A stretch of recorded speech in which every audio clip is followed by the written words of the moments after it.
Wilderness Lady, A History of Crossett, Arkansas, by John Wordy Buckner, 1980. Chapter 9, The Light Still Shines. Janice Clark, local historian, wrote in the News Observer, April 18, 1968, quote, "The light continues to draw visitors from many states and cities," period, end quote. Yet she also asks, quote, "Has something scared it away?" Question mark, end quote. In the News Observer of June 23, 1964, Mrs. Clark wrote a lengthy article in response to the repeated requests of school children in other areas, in which she again explained the strange phenomenon of the light of Crossett, Arkansas. In this story, she says that the best way to see the light is to stand on the Missouri Pacific Railroad tracks and look north.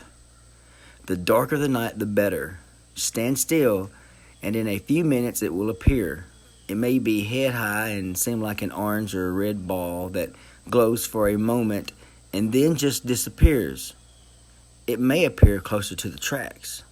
Watchim, a feature editor of the Houston Chronicle, in reply to a request in 1975 for explanation of the Crossett Light, said, quote, "The Crossett Light first gained national attention early in the 1950s, says John Schessler, a deputy director of the Mutual UFO Network," unquote. "It was about 18 inches in diameter and seemed to come up from the railroad tracks. It would remain about 3 or 4 feet from the ground," he said. Schessler continued, quote, "The light was not affected by other lights. People would shine car lights on it and it would not change in intensity," close quote. He says a group from Yale University studied the light early in the 1950s and was unable to explain the light's qualities. "The light would appear as soon as anyone approached it," explains Schessler. Another strange characteristic of the light, Schessler says, was that the manner in which the light would disappear. It wouldn't fade or gradually disappear. It would just go away. So what was the source of the light? Quote, "I would like to think it was just a refraction of some sort, but there's so much undergrowth in the area that it's hard to say," end quote. He also rules out the possibility of a UFO. One rumor circulated that some thought explained Crossett's mystery. Quote, "It's just an old wives' tale, but supposedly a railroad worker had been killed in the area some years before, and somehow the worker's head was never found. The light was supposed to be the worker's wife holding a lantern looking for her husband's head. He says the light was last seen about 7 years ago. Your inquiry has sparked interest in the light again, and Schessler says he intends to go to South Arkansas and find out if the light still shines in Crossett," end quote. The above was printed in the Crossett News Observer on October 27, 1976. Reports of the light being seen since that date are numerous. On April 1, 1979, the author of this book, J.W. Buckner, made another trip to the Unity Road at the Missouri Pacific tracks and saw the light just for a moment. This time it was about as large as a man's head and almost red, vanishing quickly. The night was dark, the clouds low and heavy, and a light rain was falling. The editor of the Forest Echoes, a local promotional magazine, in June and July 1947 issues, either explains or unexplains the light and its mystery. In the June issue, the editor says, "A mile east of Crossett, the Unity Road crosses the tracks of the Missouri Pacific Railroad. If a person looks north from the crossing during hours of darkness, within a short time he will likely see a yellow light appear, glow for a second or two, and then vanish. The light has puzzled observers for the last 20 years. At night, it has become something of a pastime for persons to park their car at the crossing and watch for the light. Several investigations have been made. One report is that when the light was approached, it vanished only to reappear behind the investigators. Some of the investigators have explained the light as a luminous gas escaping from a nearby marsh, or the ghost of a person decapitated in a train accident returning to look for his head. To my knowledge, none of these explanations have been accepted. It continues on the next page. On May 9, your author began a scientific investigation of this so-called phenomenon that ended with conclusive proof as to its cause. I hereby set forth the investigation and its findings. To aid me in my investigation, I selected Otis McKillicuddy, a fearless man with a slightly sleepy appearance caused by insomnia. Nor could I have chosen a more qualified person. Otis has considerable experience with hallucinations, but he has taken the cure. We began our investigation with a series of interviews. To each person we asked the same question: what do you think of the light? Here are the answers as recorded by Otis. Mr. Fennew, quote, I do not believe that such a thing exists, unquote. Parenthetically, Mr. Fennew does not believe that there is such a thing as an atomic bomb either, in parentheses. Mr. Harry H. Chekelfuss, quote, yes, the light, I think, end quote. Otis's writing becomes illegible at this point.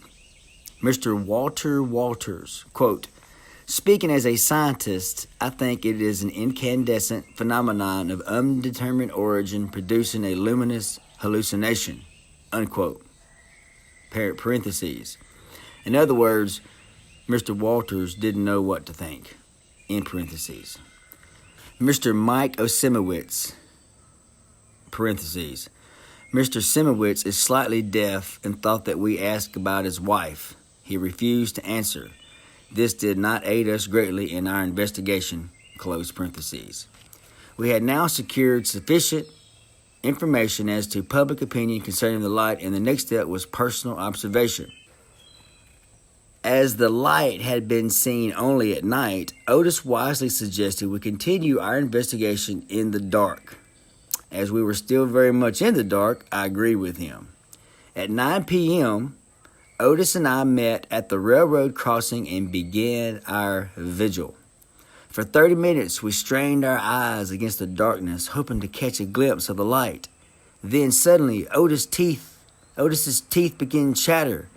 This is not being unusual. I paid little attention to it. Look, Otis gasped. There it is. Back to the current author, J.W. Buckner. Here the author of the article says, quote, continue next month when the secret of the light will be revealed, unquote. So the July 1947 issue of the Forest Echoes, Volume 7, Number 7, continues as follows. Back to the quoting the article in Forest Echoes. Far up the tracks to the north of us, I saw a yellow glow, not unlike the headlights of an automobile. The glow lasted for a second and then vanished. I found Otis huddled in his car, his teeth chattering more than usual. Otis's brain, however, was unaffected by the sudden appearance of the light. Already he was working out a plan of investigation. Quote, you, unquote, Otis said, quote, we'll stay here. If my idea about the light is correct, in a short time you will see 6 flashes in the same spot as the last one occurred. I want you to record the exact time of the flash. Then if this happens, we will have irrefutable proof of the cause of the light. We synchronized our watches, and Otis drove away in the direction of the Prairie Country Club. 15 minutes passed, and there was no sign of the light. Then, in the distance, there came a flash that lasted almost a minute. I dutifully recorded the time and waited. Then there came 5 more flashes at regular intervals. As each flash occurred, I noted the time. A car crossed the tracks near where I was waiting. The rays of its headlights struck my watch, and I saw that it was 10:03 p.m. A few minutes later, Otis stopped his car at the utility crossing and climbed out with his mouth twisted into what I recognized as a smile. Quote, you should have seen 6 flashes of light starting at 9:54 and spaced 1 minute apart. Then, at 10:03, a car crossed the tracks here, end quote, Otis said. I checked my notations. Quote, you're right, end quote, I gasped. Quote, how could you know, end quote. Quote, the secret of the light is no longer a secret, end quote, Otis said. In my customary brilliant manner, I have solved the mystery of the light, end quote. Then Otis leaned forward and told me the secret of the light. Quote, amazing, I exclaimed. Quote, now I can tell my readers, if any, what actually causes the light, end quote. Quote, I don't think you should do that, Otis said. Quote, if the secret is given away, it won't be fun to come out and watch the light, end quote. But I've got to tell them, I promised, end quote. You have fulfilled your promise, Otis said. Quote, your exact words were, the light, its secret revealed. I have revealed the secret to you. That is all you promised. Besides, if anyone really wants to know what causes the light, have them write or call me at the personnel division and I will tell them, end quote. With this, we drove away in search of flying saucers, and I wish I had never got mixed up in this whole thing. Back to the current author, Mr. J.W. Buckner. And it's good that the secret was not revealed, for young people and older people from all over Arkansas and many other states come regularly to visit the scene of the light. It really makes no rhyme or reason that they still come, and many do not know why they come, but almost every night after dark, and the darker the better, young people and frustrated older couples will be walking down the tracks toward where the light ought to be, or sitting still, often embraced tenderly, looking for the signal of the light. Ezra Spencer's wife said to him one day, quote, darling, let's go see the light, end quote. Ezra snapped, what on earth for, Imogene? Imogene cooed, quote, so as we can kiss if we see the light. My Lord, said Ezra, is that what you are supposed to do when you see the light?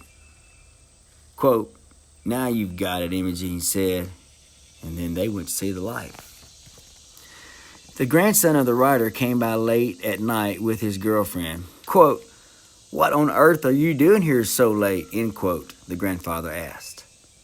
With a grin to match his 6'4" frame, the grandson replied, quote, Granddad, I just thought I'd take Laura to see the light. Maybe something will happen if she actually sees the light, end quote. They left by the back and roared away toward the railroad tracks on Unity Road. You guessed it, they did not return to report to the old man, but they did get married soon after, and it was reported that they do not need to drive the 50 miles up this way anymore to see the light. Now, it is reliably reported that the light is a sort of a matrimonial miracle worker, and men whose wives gives them sass or any other difficulty often lure them to the tracks, and if they see the light, all the difficulties resolve shortly. Jules Aiken said the other day, quote, I took Lulu to see the light, and already it has made a difference in the world. Why, I never did know married life could be so wonderful and good, too, end quote. It just may be that the train man who lost his head in the accident over a half a century ago accomplished more than he sought, and that his wife, if it is she who carries the lantern and makes the light, still serves humanity in the most remarkable way. Notes on Chapter 9, 1, Author's Experience, December the 16th, 1978. One page back, there is a picture of the clubhouse, and this is the caption, courtesy of a Georgia Pacific file. One of the major buildings, the clubhouse, was donated to the town by Crossett Company founder E.S. Crossett. It was built in 1905 and 1906 and stood where the present public library is located. It served the community as a youth center, gym, auditorium, movie, clubhouse, banquet hall, and general recreation center until it was torn down in the early 1930s. On the second floor was a huge room with a stage at one end which served for lyceum concerts, home talent productions, political speakers, etc. When the chairs were cleared away, a three-piece orchestra, bass, guitar, and fiddle, played for dancing. The cleared floor was also used for basketball, volleyball, and indoor tennis. The room was used for banquets and church suppers, served from the great kitchen at the back of the floor.